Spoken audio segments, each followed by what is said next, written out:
ज्यादा सीधा मत बनो। एक प्रेरणादायक कहानी। बहुत समय पहले की बात है। एक छोटे से गांव में रामू नाम का एक गरीब लेकिन ईमानदार किसान रहता था। वह बहुत ही नेक दिल और मेहनती इंसान था। उसकी सबसे बड़ी खासियत थी कि वह कभी किसी को मना नहीं करता था और हर किसी की मदद करने को तैयार रहता था।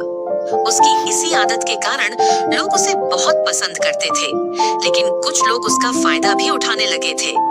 रामू की पत्नी सुमन हमेशा उससे कहती, ज्यादा सीधा मत बनो, नहीं तो लोग तुम्हारा फायदा उठाएंगे।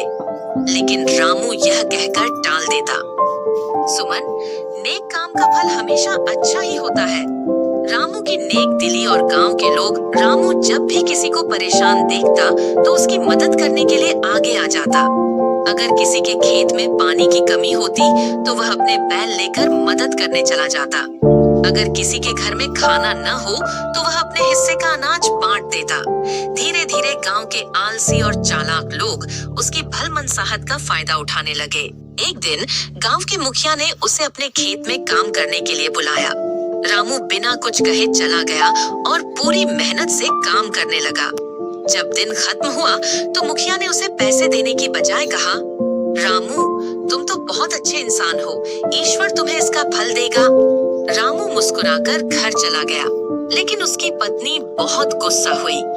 रामू, तुम कब समझोगे कि दुनिया इतनी अच्छी नहीं है जितना तुम सोचते हो। रामू फिर भी अपने विश्वास पर कायम रहा। वह सोचता था कि एक दिन लोग उसकी अच्छाई को समझेंगे। रामू की परीक्षा एक दिन गांव में एक व्यापारी आया, जिसने घोषणा की कि वह लोगों को उनकी ईमानदारी के अनुसार इनाम देगा। गांव के लोग लाइन में लग गए, लेकिन जब रामू की बारी आई तो व्यापारी ने उसे बिना कुछ दिए जाने को कहा। रामू ने आश्चर्य से पूछा, लेकिन मैंने क्या गलत किया? व्यापारी मुस्कुराया और बोला, तुमने कुछ गलत नहीं किया, लेकिन तुमने अपने हक के लिए कभी आवाज नहीं उठाई। अगर तुम अपने अधिकारों की रक्षा नहीं कर सकते तो तुम्हारी ईमानदारी का कोई मूल्य नहीं। रामू को पहली बार एहसास हुआ कि वह अब तक सिर्फ दूसरों के लिए जीता आया है, लेकिन खुद के लिए कुछ नहीं किया।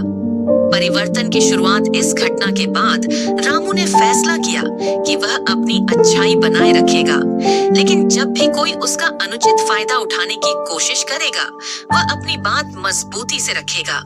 अगली बार जब मुखिया ने उसे बिना पैसे के काम करने को कहा, तो रामू ने साफ शब्दों में कहा, मुझे मेहनत का पूरा हक है।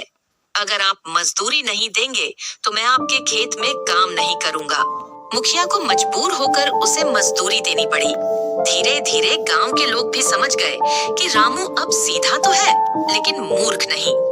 निष्कर्ष इस कहानी से हमें यह सीख मिलती है कि नेक दिल और ईमानदार होना अच्छी बात है, लेकिन हमें अपने अधिकारों और सम्मान की भी रक्षा करनी चाहिए।